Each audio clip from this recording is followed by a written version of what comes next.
Aujourd'hui, on va parler du diabète gestationnel. C'est parti!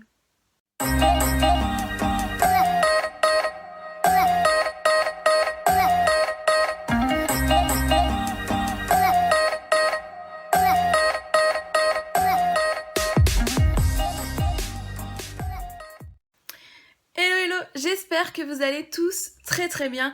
Aujourd'hui, vous l'avez remarqué dans l'intro et dans le titre, on va parler du diabète gestationnel. Donc ça va pas intéresser tout le monde. Si ça ne t'intéresse pas, je te dis à bientôt pour une nouvelle vidéo. En fait, le diabète gestationnel, c'est tout simplement un diabète que la femme va contracter durant la grossesse. Donc ça touche de plus en plus de femmes, dont moi. Ouais, on adore. Donc en fait, moi, je suis allée à mon rendez-vous avec ma sage-femme, donc mon rendez-vous du 4e mois. Et puis on discute avec la sage-femme. Je suis pas un peu...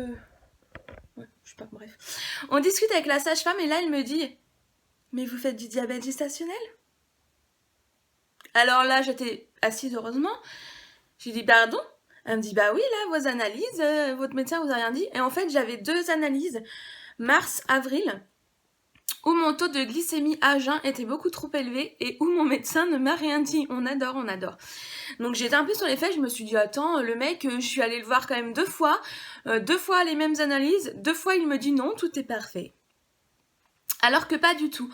Alors pour vous expliquer un petit peu, normalement une femme normale, entre guillemets, pas enceinte ni rien, doit avoir une glycémie qui ne dépasse pas 1,06. Et moi, j'étais à 1,01.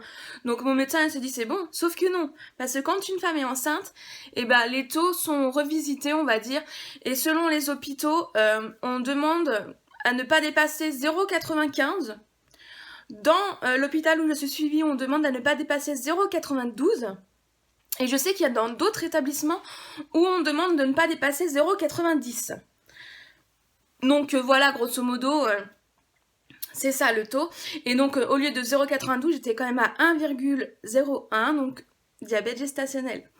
Et donc elle me dit, je vais vous inscrire à un atelier diabète gestationnel, on va tout vous expliquer, vous allez voir, vous inquiétez pas, vous êtes au début de votre grossesse, on va pouvoir réguler le truc et tout quoi. Donc ça m'a mis un coup de sang, franchement ça m'a énervée. Oh, il y a des femmes, elles sont abattues, tristes, tout ce que tu veux. Moi, ça m'a mis un coup de sang, mais vraiment, j'étais limite en colère, quoi. Elle a pris ma tension, après, j'étais à 15,9 de tension, et elle me dit « Oh là là, je vous dis pas votre tension !» Après, elle l'a repris, ça a été, mais bon, sur le coup, voilà, j'étais un peu fâchée. Donc j'ai patienté 15 jours en me disant putain ça va être la galère le diabète, qu'est-ce que c'est, qu'est-ce qu'on va me demander, on va me voir arriver avec mon poids, on va dire ah bah tiens c'est la grosse qui a du diabète, ça m'étonne pas, elle s'empiffre de bonbons toute la journée. J'avais peur un peu des préjugés déjà depuis le début de ma grossesse, que ce soit les échos, la sage-femme et tout, j'avais un petit peu d'a priori parce que j'ai vu pas mal de témoignages de futures mamans ou de mamans qui sont comme moi, soit en surpoids, soit obèses. Et donc qui ont été un peu mal reçus avec des réflexions horribles. Et je me suis dit mais mon Dieu, si je tombe sur une personne comme ça qui me dit des trucs horribles genre vous avez vu dans l'état que vous êtes à votre poids, on devrait se faire avorter, parce qu'il y a vraiment des filles qui ont reçu ça comme réflexion. Je crois que je pète un scandale et que je retourne le truc quoi. Donc je me suis dit pourvu que je tombe pas sur quelqu'un de très con, puisque je vais m'enflammer quoi. Et ma foi, toutes les personnes avec qui j'ai eu des rendez-vous, que ce soit pour les échos, que ce soit pour le suivi sage-femme ou là pour le diabète, personnel au top, mais vraiment au top. Et ça a beaucoup joué sur le fait que je me sente bien aussi. Donc j'ai patienté 15 jours comme je vous ai dit. 15 jours, j'étais quand même stressée, j'avoue. J'ai eu quand même un peu de stress parce que je me suis dit... qu'est-ce que je vais faire? J'étais un peu surprise à vrai dire d'avoir du diabète gestationnel, parce que comme beaucoup de personnes, moi j'avais l'a priori, les gens qui ont du diabète, c'est les gens qui mangent beaucoup de sucre. Donc étant donné que moi je suis pas du tout sucrée, je vais dire tu me mets, je sais pas, tu mets 2 saladiers, un saladier de bonbons, Twix, machin, M&M's et un saladier de chips, je vais taper dans les chips. Donc je me suis dit oh putain j'ai du diabète, pourtant je mange pas beaucoup de sucre, machin. Et après j'ai réfléchi, je me suis dit ouais c'est vrai que les 3 premiers mois j'étais beaucoup malade. J'avais des coups de mou et le premier truc que je buvais c'était du soda quoi. Donc je me suis dit ouais le soda Il n'y a rien de pire. C'est vrai que quand j'allais chez mes parents et tout, je pouvais rien avaler. Je mangeais une sucette au coca, enfin des trucs voilà, sucrés. Donc je me suis dit, bah peut-être que c'est ça qui m'a déclenché le diabète, quoi. Je voyais vraiment pas.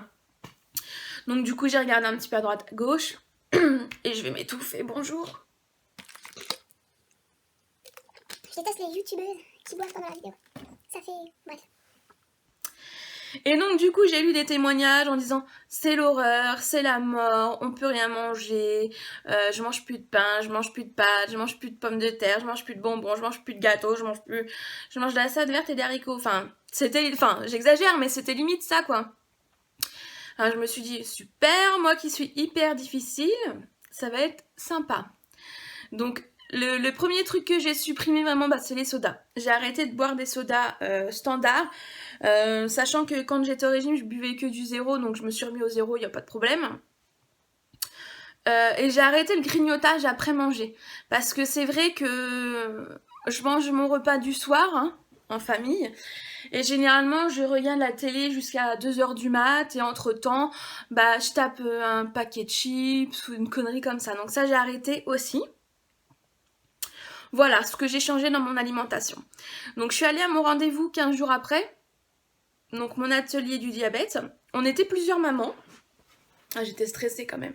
Je me suis dit à quelle sauce je vais être mangée et tout. Je savais que je voyais la diabétologue, la diététicienne et une infirmière. Donc j'avais un petit peu peur de tout ça. Je suis arrivée, il y avait d'autres mamans enceintes. On était combien? On était 1, 2, 3, 4. On était 5. On était 5. 5 ou 6, je sais plus.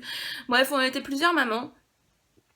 Il y avait des mamans toutes minces, il y avait des mamans un peu plus rondes, il y avait des mamans jeunes, il y avait des mamans un peu plus vieilles. Et voilà, en fait le diabète, c'est pas du tout une maladie de gros. Donc j'étais plutôt rassurée de me retrouver avec d'autres mamans de tout type, on va dire. Si je m'étais retrouvée qu'avec des mamans comme moi grosses, je me serais dit ok, préjugé, bonjour.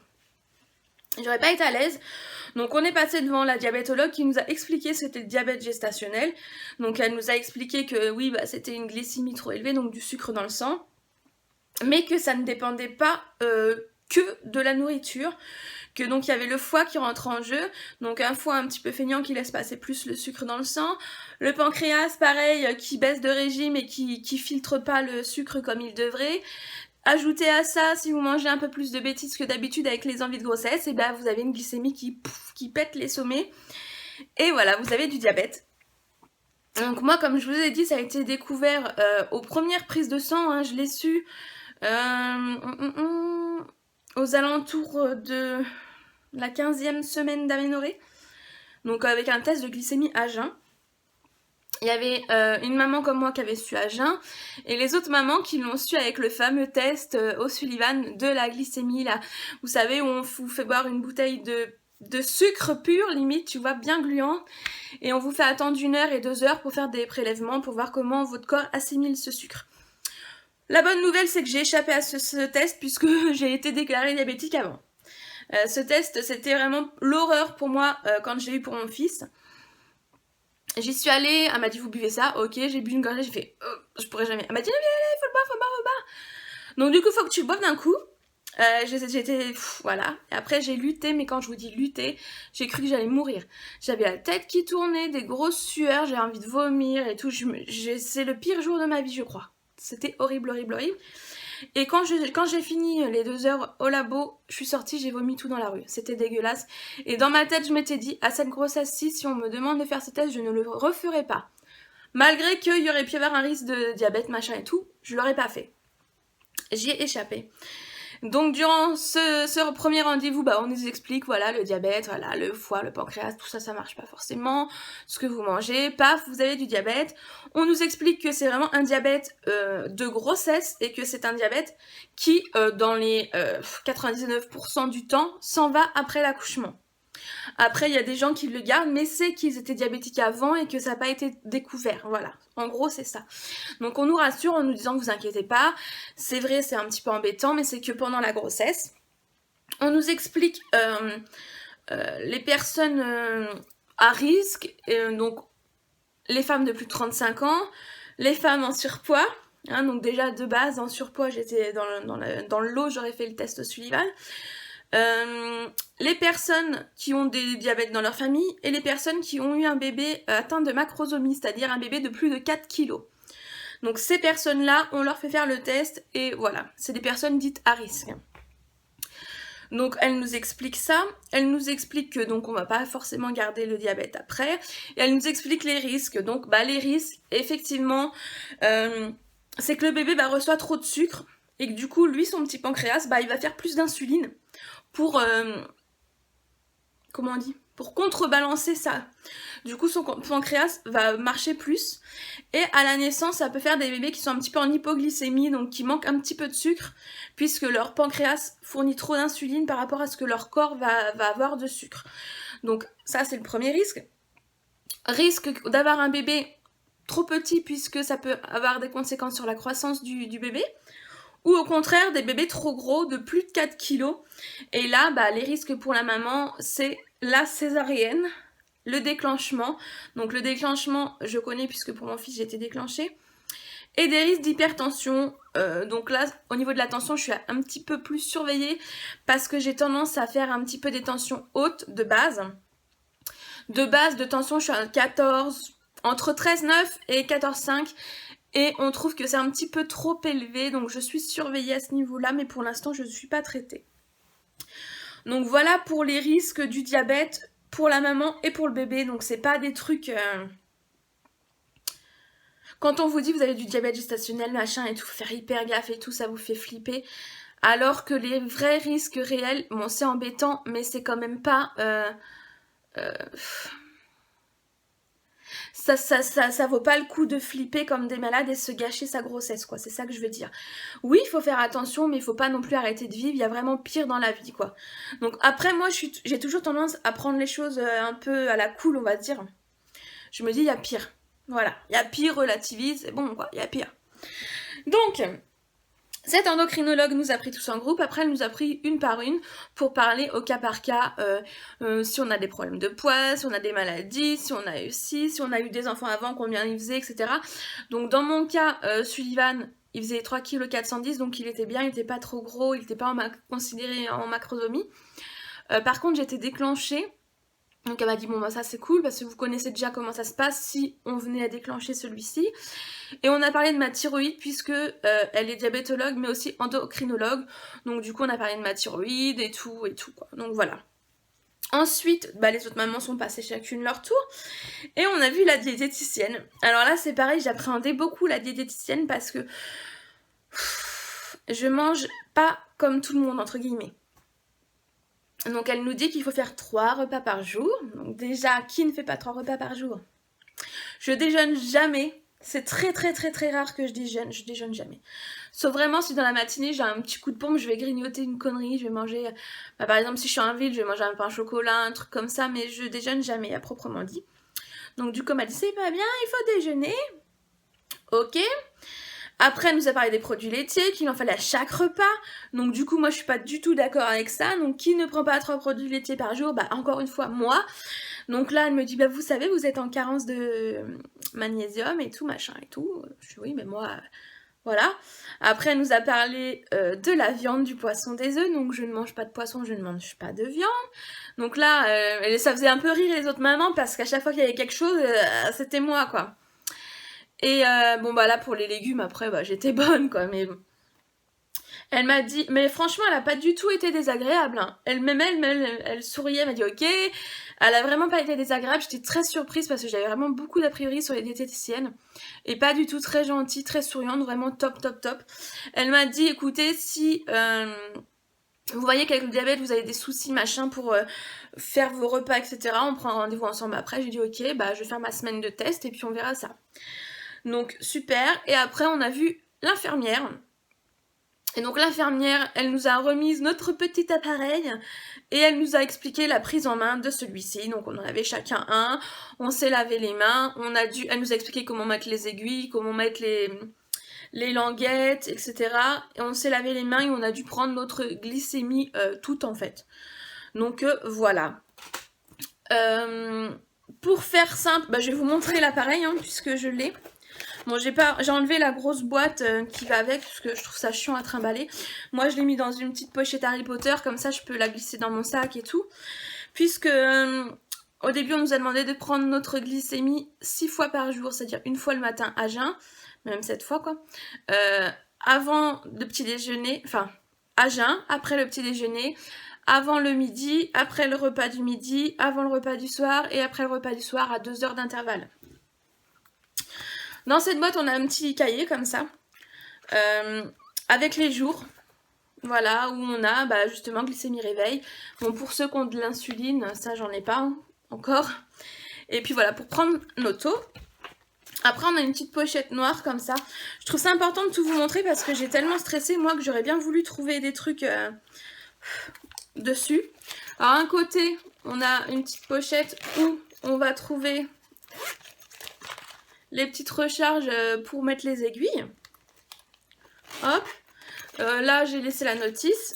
Et ici, donc, on va avoir le stylo pour piquer, le petit lecteur et les petites languettes. Donc, on a eu cet appareil et la pharmacie vous donne une poubelle pour jeter tout ce qui est aiguilles, languettes. Faut surtout pas les mettre dans la poubelle standard. Du coup, on nous donne une petite poubelle qu'on ramène à la pharmacie une fois que celle-ci est remplie. Donc, je vais sortir mon petit lecteur, mes petites languettes, hop, et mon petit stylo. Je vais aller me laver les mains et je vais vous montrer carrément comment ça marche. Donc, le stylo se présente comme ceci. Ici, on a des numéros, c'est la puissance en fait à laquelle l'aiguille va venir vous piquer. J'ai commencé à puissance 1, j'avais pas de sang qui sortait, je me suis dit c'est pas possible. Du coup, moi, actuellement, je suis à 3,5. Oui, je suis même à 3 là. Pourquoi? Voilà, 3,5. Je suis à 3,5 et là en fait c'est le nombre d'aiguilles qui me reste, il m'en reste 5, c'est des petits clips de 6. Donc le petit trou où l'aiguille sort, c'est ici, je ne sais pas si vous allez le voir. Voilà, c'est le petit trou qu'on va mettre sur le doigt. Alors on pique ni sur le pouce ni sur celui-ci parce que c'est la pince, on dit que c'est la pince, donc on ne pique pas ici. On pique les 3 autres doigts, peu importe la main. Moi pour l'instant je pique toujours la main gauche. Il ne faut pas piquer sur le moelleux du doigt, sur le milieu du doigt. On pique toujours sur les côtés, peu importe le côté également. Donc je vais me laver les mains et je reviens tout de suite. Voilà, c'est fait. À l'hôpital, on nous a bien expliqué l'importance du lavage des mains parce que ça peut vraiment changer totalement un taux de glycémie. Alors, on prend une petite languette. Je vais vous montrer comment elle se présente. On referme très bien parce que c'est assez fragile les petites languettes comme ça. Ça se présente comme ceci. Vous avez les petites flèches ici pour vous indiquer le sens dans lequel il faut le mettre dans la machine. Et la petite bandelette jaune, c'est en fait là où vous allez recueillir votre sang. Mon appareil se présente comme ça. J'ai encore laissé la protection. Je vais vous montrer. Hop. On glisse la petite languette à l'intérieur et ça s'allume. Là, ça nous met le code 222. C'est que l'appareil a reconnu la marque de la languette. Et là, ça nous demande de mettre la goutte de sang. Mon appareil est prêt. Je regarde bien mon petit trou-trou. On va faire quel doigt? On va faire celui-là. Hein. Donc, je place mon petit trou, voilà, sur le côté de mon doigt. J'appuie. Ça fait, on voit presque rien. Donc, moi, je suis obligée un petit peu de venir stimuler, si je puis dire, mon doigt pour faire sortir ma petite goutte de sang.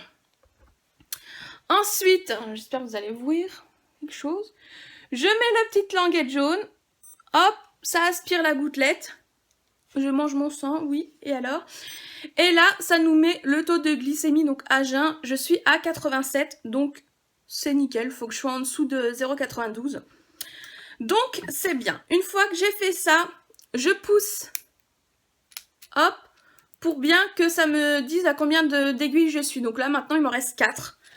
Je range mon petit stylet, je range mes petites languettes, j'enlève ma petite tige, que je mets dans ma petite poubelle, que je referme, je range tout ça, hop, et ensuite, je prends mon petit carnet, j'ai du mal à parler, donc je suis rendue sur la 2e page, et je note Ma glycémie au réveil. On a dit combien? 87.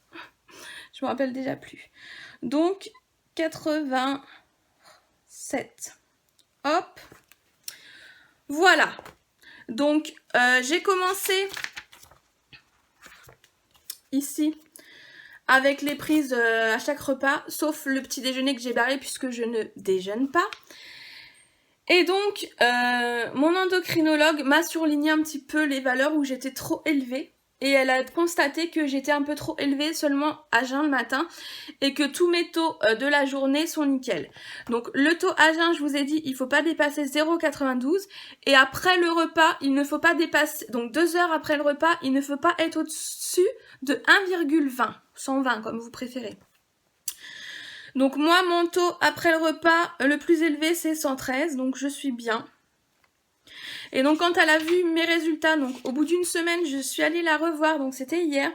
Je suis allée la revoir avec mon petit carnet, elle a regardé mes résultats et elle m'a dit mais c'est génial. Donc j'ai vraiment mangé comme d'habitude en fait. J'ai même fait un resto au Liz Dinner avec hamburger, des beignets au fromage et tout quoi. Donc j'ai vraiment mangé comme d'habitude. Elle m'a dit franchement c'est génial, continuez. Tant que ça passe, ne changez rien. Si par exemple je mange une fois, je dis n'importe quoi, un repas avec par exemple des pommes de terre, du pain, machin, si je vois que ça passe pas, je refais le repas en enlevant le pain. Si je vois que ça passe pas, je mets des légumes avec. Enfin, après c'est à vous de voir ce que vous pouvez ou pas manger. Les choses à éviter, les confitures en tout genre, ça c'est le truc, voilà. Confiture, miel, soda, jus de fruits, c'est vraiment les trucs à éviter.